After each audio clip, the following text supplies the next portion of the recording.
C'est peut-être l'une des formules clés du récit de la révélation au Sinaï. Vayeru et hakolot. Les Hébreux, à ce moment-là, ont vu des voix. Une confusion des sens, la rencontre de la parole et de l'image, qui est aussi le fil rouge de votre travail. Norita Vive, bonjour. Bonjour. Je suis très heureux de vous recevoir aujourd'hui pour parler de votre nouveau film qui s'appelle Lettres errantes, qui est actuellement à l'affiche au cinéma Les Trois Luxembourg, où sont diffusés de manière traditionnelle vos films. On a eu les films sur le passage d'une langue à l'autre, sur la traduction, le langage des signes, le yiddish, les langues perdues, et j'en passe.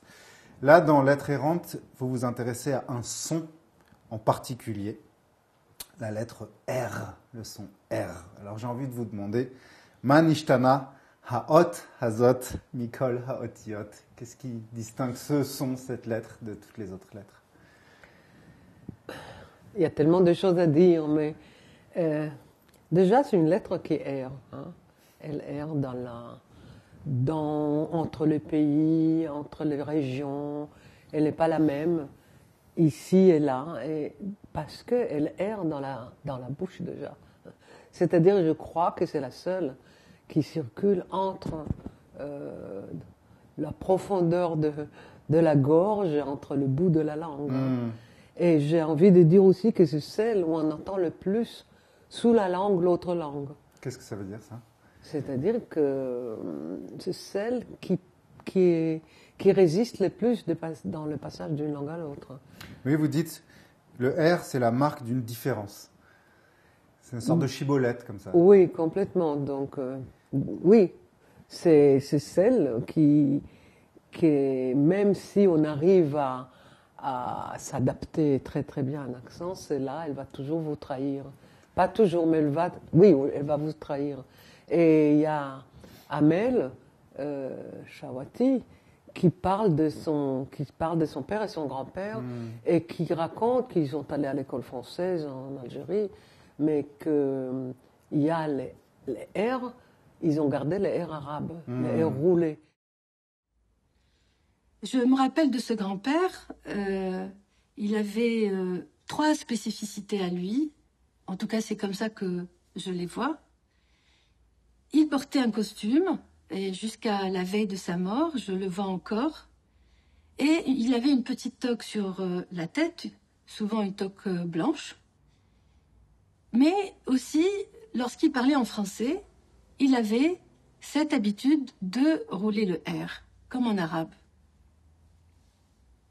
Et je me dis peut-être que c'était sa manière à lui de marquer sa résistance au système colonial et à la langue française. C'est quelque chose qu'on remarque d'ailleurs beaucoup en Israël, justement. Il y a beaucoup de juifs américains. On les reconnaît tout de suite à une chose, ils ne savent pas prononcer les R. C'est intéressant que... C'est là, les R n'est pas du tout prononcé. C'est-à-dire au début, c'est prononcé, c'est rare. Voilà. Ou c'est rare. Tu sais, le deuxième n'est pas prononcé. Et ça m'a toujours, dans mon enfance, ça m'a toujours très inquiétée, presque. Ah ouais? Oui, parce que je m'attendais, je ne savais pas qu'est-ce qui va sortir de la bouche des gens par rapport à ces R, qui est évidemment dans mon nom, mais je m'attendais, et parfois c'était quand ils roulaient longtemps, comme par exemple les Hongrois, que j'aime beaucoup l'hongrois, parce que c'est une langue tellement étrange. Mais le R était tellement spécial, j'avais toujours envie de le réécouter. Le R hongrois est très spécial? Oui. Il se roule comme ça, beaucoup, aussi le R espagnol. Et parfois, je me dis, ça ne va pas s'arrêter, ils font exprès de rouler tant de temps. Non, c'est... Et puis les autres, oui, comme les Anglais, qui n'est pas du tout. Et chez certains, ça sortait comme ça de la gorge. Oui, c'est intéressant que la civilisation dominante aujourd'hui, anglo-américaine, c'est une civilisation qui ne sait pas prononcer les R, en fait. Étonnamment.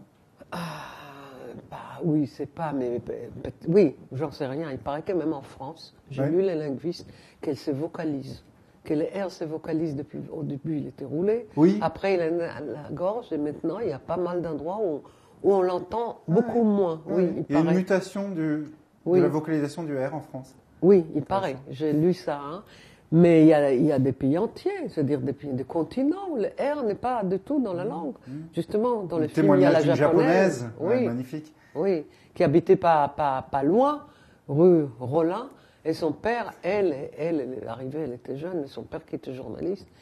Et elle raconte que quand il prenait le taxi, comme il ne savait pas distinguer, différencier entre le R et le L, alors c'était la rue Lola, la rue Rollin, la rue Rorin, etc. Donc, et elle donne cet exemple. Oui, c'est un très beau elle passage, parle aussi des Coréens qu'elle a appris, et que dans les Coréens non plus, il n'y a pas le R, et le chinois non plus. Hein. Alors vous parlez de votre enfance. C'est pas dans ce film-là, mais c'est dans un autre film qui a été réalisé sur vous, qui s'appelle Woman with a Camera, un film où on vous suit sur plusieurs années. Et dans ce film, vous dites que dans votre enfance, vous divisiez les mots entre ceux qui ont un resh et ceux qui n'ont pas de resh. C'est Les comme un noms R. surtout. Les noms. J'ai toujours imaginé des noms pour mes fils. Pour vos fils? Pour des fils que je vais avoir, mais Ouais. je n'ai pas pensé aux fils du tout. Ce n'est pas les fils qui m'ont intéressé, c'est leur nom. Donc j'ai cherché des noms. Il y avait des noms avec Reich et Ouais. sans Reich. Ouais. Ça s'est partagé entre les deux. Comment vous comprenez ça? Parce que justement, le R, c'est pas comme toutes les. Hmm. Et j'ai dit aussi que Ouais. j'avais pour toutes les consonnes, j'avais des couleurs. Oui, ça c'est au début du film. Ouais. Et pour le R, il n'y avait pas, parce qu'il était tellement changeant. Donc on ne pouvait pas fixer une couleur.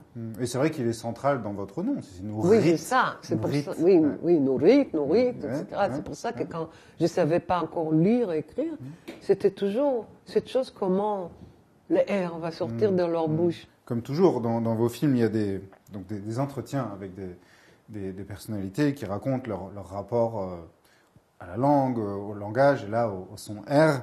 Et ces interviews sont entrecoupées de plans-séquences, je ne sais pas si c'est le terme technique adéquat, avec des R soufflés.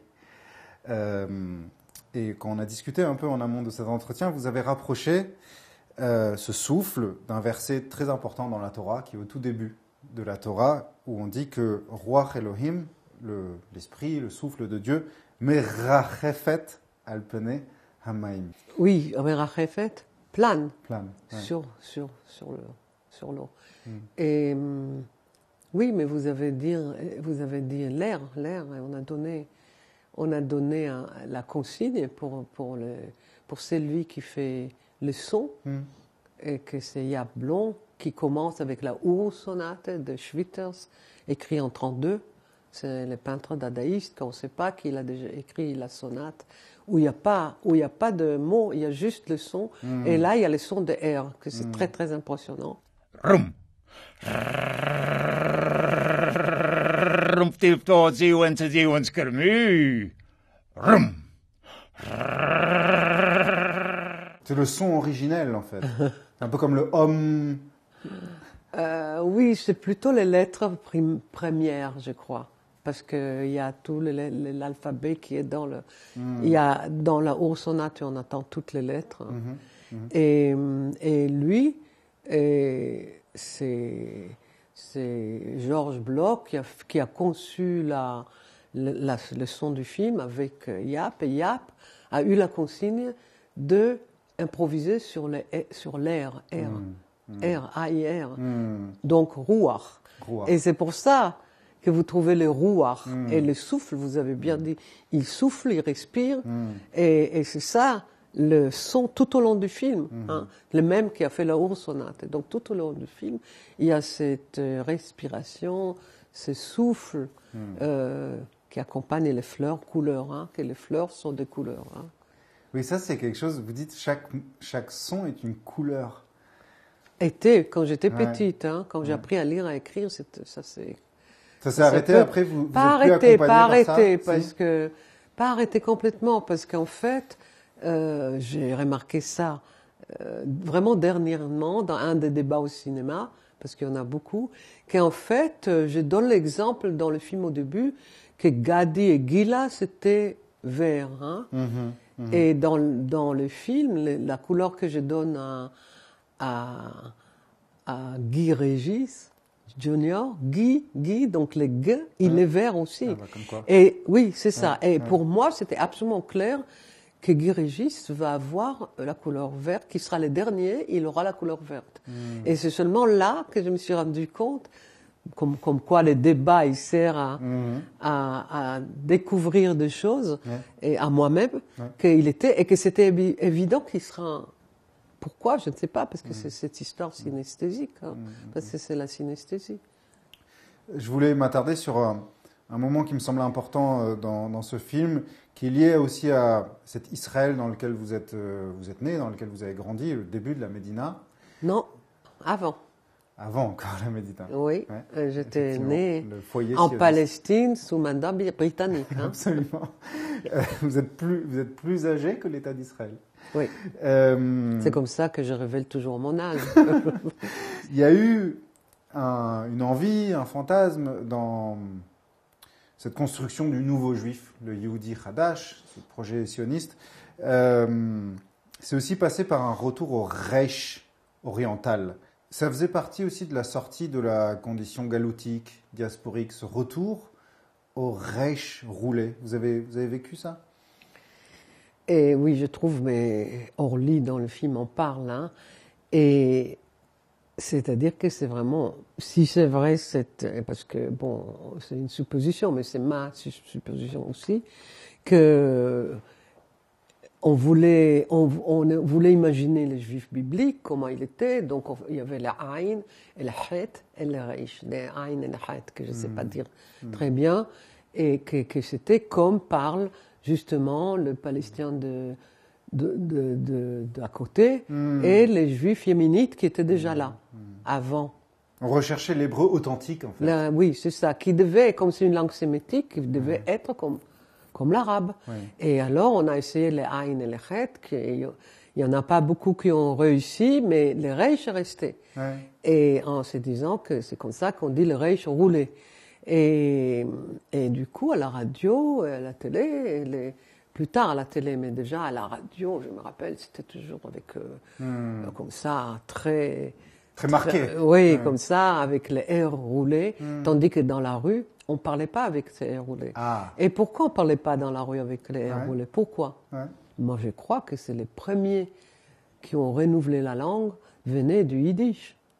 Et eux, en yiddish, la plupart des gens qui parlent yiddish ne roulent pas les R. Donc en fait, je crois que c'est ça, parce que sinon... Donc il y avait quelque chose d'un peu artificiel là-dedans. Ça n'a pas perduré d'ailleurs, parce que quand on écoute les chansons anciennes de Arik Einstein, par exemple, ça s'est perdu maintenant. Maintenant, les Arik Einstein de maintenant ne roulent plus les Non, R. mais Arik Einstein, bon, il n'est plus vivant, mais après, c'est pas celui. Ravitch et tous, ils sont passés. Parce qu'il voulait être plus naturel, parce que je crois qu'à un moment donné, c'était tellement artificiel, c'est roulé, ça appartenait à une autre époque, dans laquelle tout était beaucoup plus officiel et tout ça, et l'hébreu juste académique, de l'académie, etc., c'était fini. Et ils ont passé à chanter quand on parle, c'est tout. Alors, je me suis posé une question aussi, en regardant Lettres errantes, qui est liée à la dimension allemande de votre identité. Oui. Parce que vous vivez aussi entre les langues, c'est votre langue maternelle quand même, l'allemand. Vous avez fait un film qui s'appelle Vatersland, où vous retournez à Berlin. Le R a quand même été un peu souillé par le nazisme.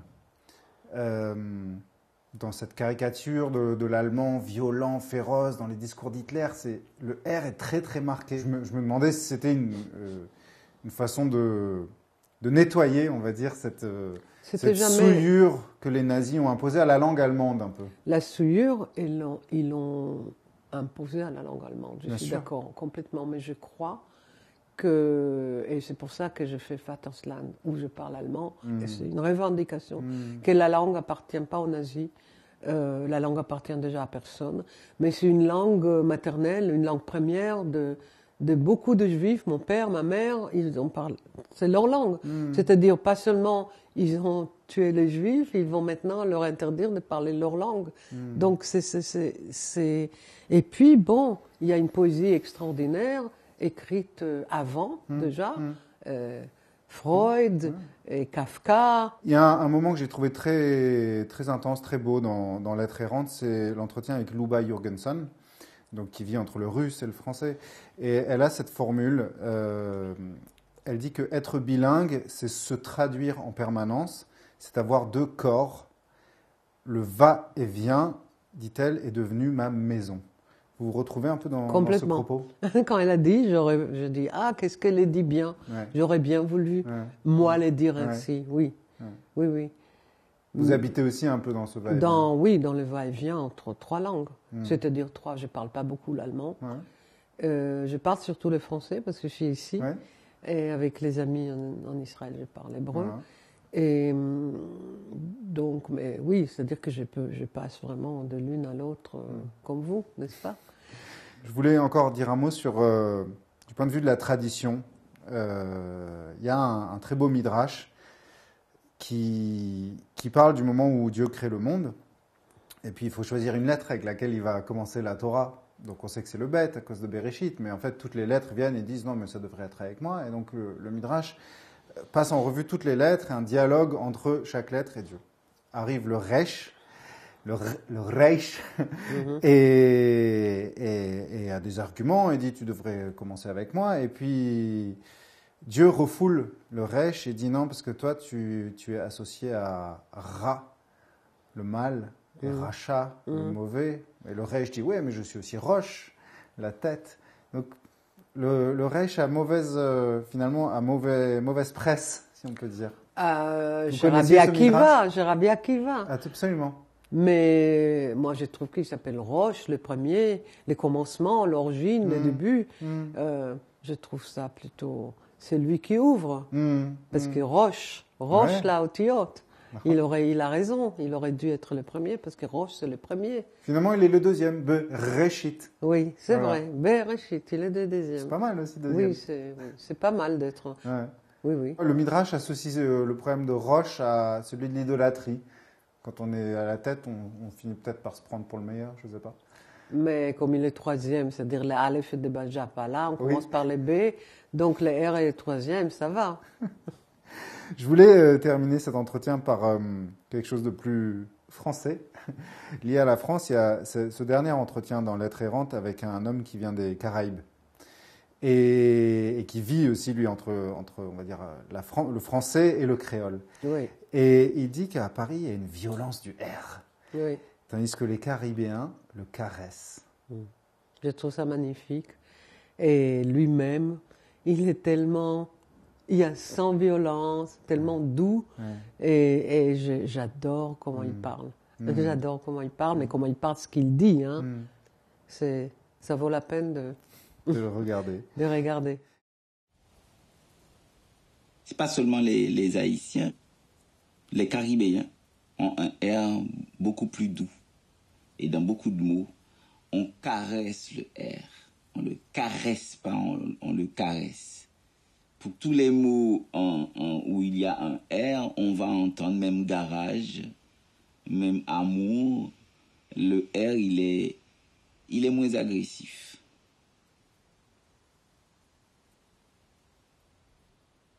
Je suis écrivain et aussi traducteur. Je traduis très souvent du français au créole.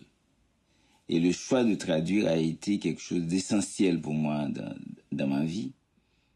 Parce que justement, il y avait ce manquement à l'école de manuels en créole. Il y a le film, et puis comme toujours, il y a les discussions après les projections au 3 Luxembourg.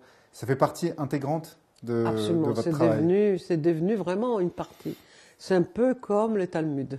C'est-à-dire, oui, c'est vrai. C'est-à-dire C'est-à-dire qu'il y a le texte, qui est le film, qui est déjà souvent une interprétation. Et puis, il y a les interprétations, les commentaires au cinéma sur le film. Donc, en fait, c'est comme le texte, il y a des interprétations, et après, il y a des interprétations d'interprétations, etc. Donc, ça fait vraiment, vraiment partie de... et ça me fait réfléchir sur le film précédent, et souvent, ça me donne des idées sur le prochain. Alors justement, comme vous parlez des films précédents, j'ai découvert, en préparant cet entretien, que vous avez mis à disposition, gratuitement, sur votre chaîne YouTube, une grande partie de votre travail et de vos films. Je trouve ça exceptionnel. Qu'est-ce qui vous a poussé à faire ça ? parce que j'ai envie de partager. J'ai pas mis tous parce qu'ils Ouais. circulent encore ailleurs. Ouais. Mais grâce à vous, Ah bon? oui, que vous m'avez dit ça. Et j'ai mis aussi du langage. Là, dernièrement, Ouais. depuis quelques jours, j'ai mis aussi le premier dans Ouais. d'une langue à l'autre. Ouais. Il est aussi là sur mon site. Il y a un lien Bah, qui permet d'aller au Bereshit de Mais ma c'est- série sur les. bah, sur les langues. on vous en est très reconnaissant parce que c'est vraiment un cadeau que vous faites aux spectateurs. Il faut aller voir Lettres errantes au 3 Luxembourg. Il faut assister aux projections et aux débats qui prolongent ensuite le film. C'est actuellement au cinéma Le 3 Luxembourg et on peut revoir vos films sur votre chaîne YouTube Norita Vive. Merci infiniment Merci à vous, et Ruben. à bientôt pour les prochains films. Merci. Merci à vous pour votre écoute. Il y avait un son qui changeait constamment de couleur. C'était le son du R.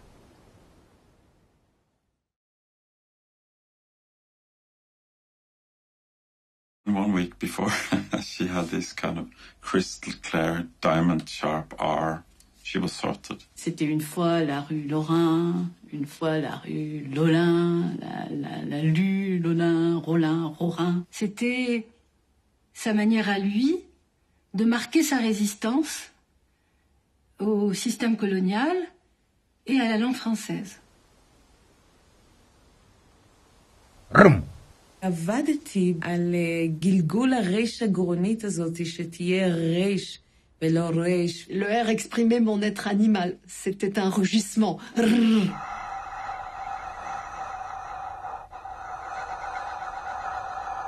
Det heter ikke styre, det heter styre. Styre! En Haïti, quand on dit pardon ou pardon, c'est très différent, c'est bien plus doux, c'est bien plus caressant.